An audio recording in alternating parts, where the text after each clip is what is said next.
Hello there, my name is Jackie. Welcome to my channel. I make low carb, keto, lazy keto sort of videos, things like grocery hauls and meal plans and meal preps, that kind of thing. So if that's your kind of stuff, please remember to subscribe and all those things. I'm basically coming to you today with a very basic meal prep for vegetarian friendly keto breakfasts. I'm making these for a working month for myself. Everyone's month might look different. You might be at home, you might work on the road, what have you, but I work in an office. I take everything with me. So I'm going to make about a month's worth, give or take, of breakfasts to take with me to work, either to warm up or just eat cold. And I'm having 4 things, 3 of which are freezer friendly, 1 is not, but that's okay because it lasts a little while. So the 4 things I'm going to be preparing today, nothing is wild, extraordinary, or recipes you cannot get online. In fact, these are not my recipes. These are things that I've done myself over a period of time and evolved myself. So I can't really link a lot of recipes, but hopefully I'll explain enough as I go along. So the 4 things that I'm going to be preparing, the fresh thing, which won't be frozen of course, is going to be some Greek yogurt and some berries. Really obvious, but it's one of the things that you tend to forget about. You can definitely have those sorts of things on a low carb diet. And the next thing I'm going to be doing is radish hash browns, which are quite filling and substantial, and they're quite quick and cheap. All the things here are also, I think, quite cheap to make because I am always on a budget and looking for reduce stickers and all those things. So making radish hash browns. We're also making a oven baked sort of omelette, egg casserole you might call it, but really basic one, just something nutritious and filling, and again cheap to make. And another thing I'm making is some chaffles, which are, if you've never heard of them and you're very new to keto and you don't go on Instagram a lot, you probably wouldn't have seen them.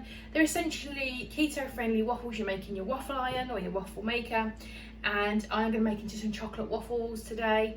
And yeah, so again, I'm trying to get this all done and dusted in about an hour with a bit of time for filming, probably about an hour and a half. I'm just gonna get on with that and pop that all in my freezer, ready to rock for the month. So I'll flip you around. I'm gonna start off with probably the chocolate waffles, because I'm gonna be messing around with those. I want to give them time to cool down before I freeze them.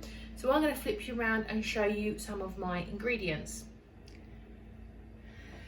So I'm just going to show you some of the ingredients I'm going to use for my chaffles, which I don't really like that word, I have to say. It's not an easy word to use. So if you put into Google or onto YouTube chaffle recipes, there's going to be like many thousands of results.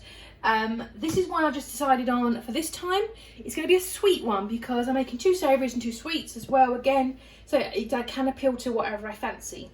But you can absolutely make savoury ones. The basic principle is egg and some kind of cheese, which is the basic principle, and you can just do that. You can actually have one egg, some cream cheese or some mozzarella, whip it up, put it in your waffle maker, and you will make a kind of baked omelette, which is, because of the construction of it, is quite good for making breakfast sandwiches.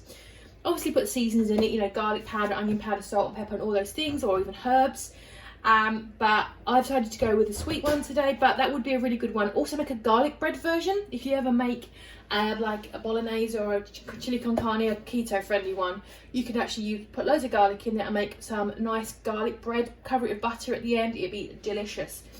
But what I'm going to go for, the basic principle is, if you follow the ingredients, my eggs, I've got a sweetener replacer. Use one that you're comfortable with. I bought this because I believed it didn't affect your blood sugars, based on some of the research I did. However, it does have polyols in it which do affect my stomach. So once this is gone, I probably won't get erythritol again. But you can use xylitol or whatever you're comfortable with. So you'll need eggs, some cream cheese or mozzarella, whatever you use. I'm going to stick with cream cheese. Use the full fat. Don't use a reduced fat one. I know if you're coming to keto from a low calorie diet, you might be tempted to get all the low calorie mayonnaise and stuff. Don't go for full fat. You need the fat content, and when they reduce the fat, they usually increase the carbohydrates, so go for the full fats. So you got your eggs, you got your cream cheese, ground almonds, almond flour, I use ground almonds from Sainsbury's because I'm in the UK, and that's fine. Baking soda, you can use, don't have to use it, and you'll find that they'll make more gooey waffles, and that's quite nice for a sweet one, but I'm going to put baking powder in it to make mine a bit more fluffy and sort of thick. And for this recipe I'm using cocoa powder, and also something to go with it, because just the chocolate on its own, I didn't actually enjoy the chocolate on its own, so I'm going to put vanilla in. I've got various vanillas I found in my cupboard, also chocolate orange for bakers, but I think I'm going to stick with vanilla for this one. So I've also got my waffle machine, which is actually a Christmas gift, which I'm very lucky about. You can use the small ones, the individual waffle makers. This is a bigger one.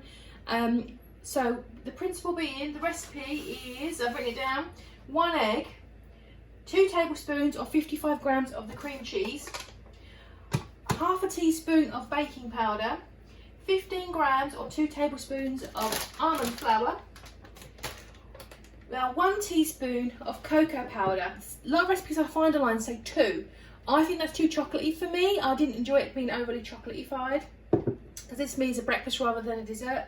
So I'm going to go with 1 teaspoon rather than 2. So it's about 7 grams of cocoa powder, 2 tablespoons of sweetener, and that will give me 2 full waffles, and each waffle will be 150 calories or about 3 carbs. So I'm going to basically put all of that in my jug. I see people making these in bowls. I definitely use a jug because then you can just pour it, it's a lot easier. Use a whisk. I also recommend using room temperature ingredients, so the eggs and the cream cheese, they'll blend a lot easier. So essentially you put all of that in your jug, mix it up and start making your batches of waffles. For me and my waffle maker, can take up to about 10 minutes per pair.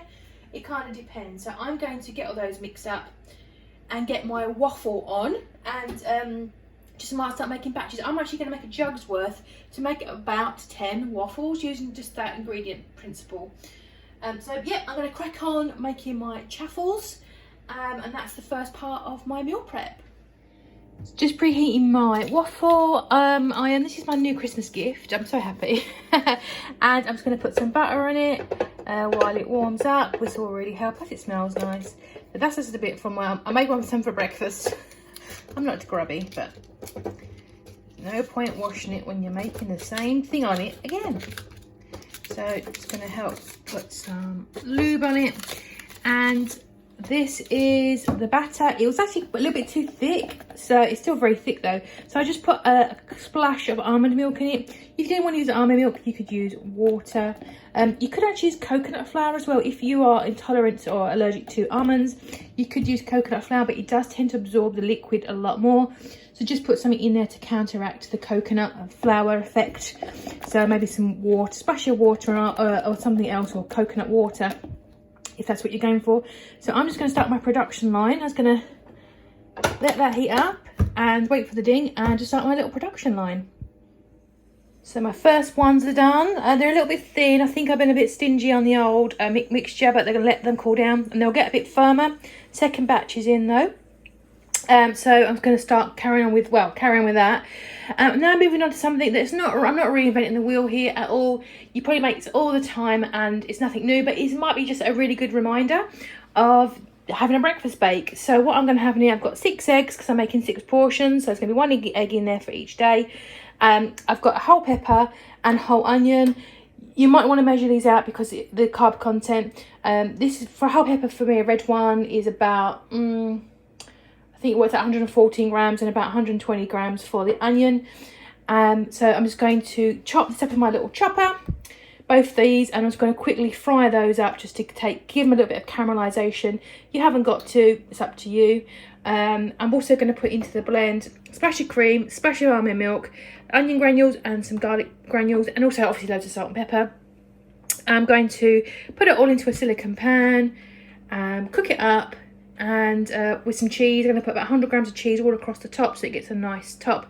I always find with breakfast bakes, you think they're not going to take long, because when you fry an egg, it doesn't take long, does it? It takes like 3 or 4 minutes. But a breakfast bake takes about 40 minutes. So I'm going to quickly put this, I'm going to preheat my oven, throw it all in, and get that cooking. So this will give me 6 portions, about 150 calories per slice, which is really reasonable, and about 3.5 carbs, which is not bad for a breakfast. So I'm going to crack on, sort out my veggies, cook those first, put it all in, and put that in the oven. So my slightly caramelised, overcooked onions and peppers are in there. I'm going to throw it all in. I've got my 100 grams of cheese, loads and loads of cheese. Of course, if you're not a vegetarian, it's not an issue for you. You can put in anything you like. You can put bacon in there, ham. If it says leftover chicken, do your leftovers. This is what this kind of recipe is for. If you've got some spinach, be brilliant, because it will give it a real thick structure. That's a fantastic one. Or any cooked veggies you've got. Broccoli is also a very good one, because it gives it a real thickness, and when you chop it, it's really substantial. So use whatever you got hanging about. And whatever flavours you like. You could also put some chilies in here, which would be delicious, but I'm keeping it just simple for today. And the final thing I'm going to be making in the oven is going to be just some radish hash browns. And I actually got this recipe from Low Carb Yum, and I'll list it below. Now I'm making this, her recipe I think calls for 4 portions. I'm going to make mine 5, but they're actually very big when you make them. So I've got 600 grams, I think that's in old money, about a pound and a little bit, I don't know, pounds and ounces, of radishes, which I've grated. I did squeeze them a little bit to get some of the water, the liquid out of them, because I find they can be a little bit sloppy, which makes them trickier to make. And which I've shredded up. I did it by hand, it didn't take long, but if you've got a machine to do it for you, do that. I'm going to add in an egg for every portion, so it's 5 eggs for there. I'm going to put in, it's 1/3 of a cup of Parmesan. I'm going to use, I think what's in there is about there, which sounds okay to me. Some onion and some garlic and salt and pepper. And you mix them all up together and you just fry them off. You could cook them in the oven first. You could actually just cook the radishes on their own and have it as like a side hash. But I'm going to make like little patties. So I've tried making these before in one big go, and it got a little bit tricky. So I'm going to make mine in a couple of batches in a smaller pan, just to make my life a little easier. So you simply fry it in butter or whatever fat sauce you like till they're nice and crispy, and that is pretty much as easy as it gets. So I'm going to make those and I'll show you how they turn out. Here we go, the first batch of hash browns are in.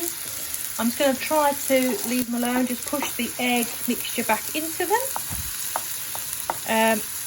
I'm one of those people that can't leave things alone, so when they're cooking. So and these are one of the sort of things you kind of have to be a bit patient with them and let the egg mixture do its thing.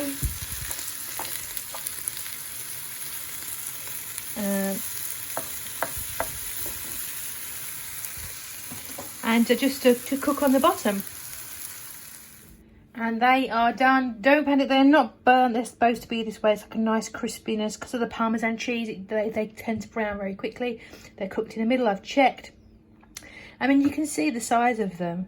You can see, and what's one breakfast. That's a very substantial breakfast to me. And again, it's not a great deal of carbs. Radishes are very, very low. And if you've never cooked radishes before, once you do cook them like this, they actually lose all their heat and they come quite nice and like a potato. They're really, really tasty and obviously really, really filling. So this is going to be a week where I feel like I'm going to need lots of like sustenance. You can absolutely put things like green onions in there, again spinach. I've made them in batches, but you could probably make it in a skillet and put it in the oven and cut it up. That might be a little bit easier. But yeah, that is my radish hash browns. And I forgot to add, these are about 130 calories and about 5 carbs. So, but to me, they're so filling that would be totally worth it. And it'd be really nice for like a couple of slices of, if you're not a vegetarian, have a slice of bacon or some eggs on the side. It'd be really, really tasty. So definitely one of my favourite freezer meals for breakfasts. And we have another quick and very easy breakfast prep. Again, I'm not reinventing anything here. I'm simply going to prep just for tomorrow a portion of Greek yogurt. Get the full fat one, do not get the low fat or any of those. This is the Aldi own, and with a portion of berries. You can certainly have fruit on keto, but you just need to manage it and keep it real snug. So I tend to go for frozen fruits because I find if I've got a punnet of something like raspberries, I want to eat the whole lot. So I stick with the frozens and use them in this way. The lower end are raspberries, the berries, strawberries, and it does start to creep up. I think watermelon might be on the edge. Coconut, actually, if you can get coconut, if it's not too fiddly for you, or you can get it all pre-prepped, that's pretty reasonable in small quantities as well. That's a good one to have because coconut's obviously a lot of hard work to chew on. All I'm simply going to do just for tomorrow is I'm going to box up in my little packs 100 grams of the Greek. I prefer quark now. I do really like dried quark, but they didn't have any, but use whatever you can get your hands on. And I'm going to do 40 grams of blackberries. And I'm going to keep them frozen, keep it in the fridge. It will defrost naturally overnight. And tomorrow I'll blend it all up and I'll have a nice fruity bit of Greek yogurt to have as my breakfast, and that's another quick and easy one if you are in a dash. So we've got a couple of sweet ones and a couple of savouries, and that is my quickie one. I'm probably going to be having this every day for the next week, and I keep the cooked things in the freezer. I think the weather's going to turn, so I think I'll quite enjoy having a warm breakfast. We can freeze Greek yogurt and quark, but you'll find when you defrost them, you might find the texture does change slightly, goes a little bit more gritty and grainy. It's okay for baking and if you ever make smoothies, but it's not quite as nice if you have it in its normal state. So I probably would avoid freezing it unless you come across loads and you don't mind doing so. But I'm going to box these up and pop one out for my lunch for tomorrow. And our breakfast bake is done with that lovely crusting of cheese on there. And again, I'm just going to chop this into 6. So in terms of portion sizes, you're looking at, yeah, a good solid breakfast portion. So there you go, there's my breakfast for the next month. I made 9 pancakes in the end. I think a few I was a bit generous on. 5 radish hash browns. And with these here, I would say 1 is enough for me for breakfast. If it's not for you, obviously make more, but 1 would definitely be enough for me. They go nice and solid once they've cooled down as well, which is nice. Certainly have some cream with that. Maybe a few berries on the side, however you normally like your waffles. I think I've got some syrup somewhere that might be nice with those as well. I've got my 5 radish hash browns.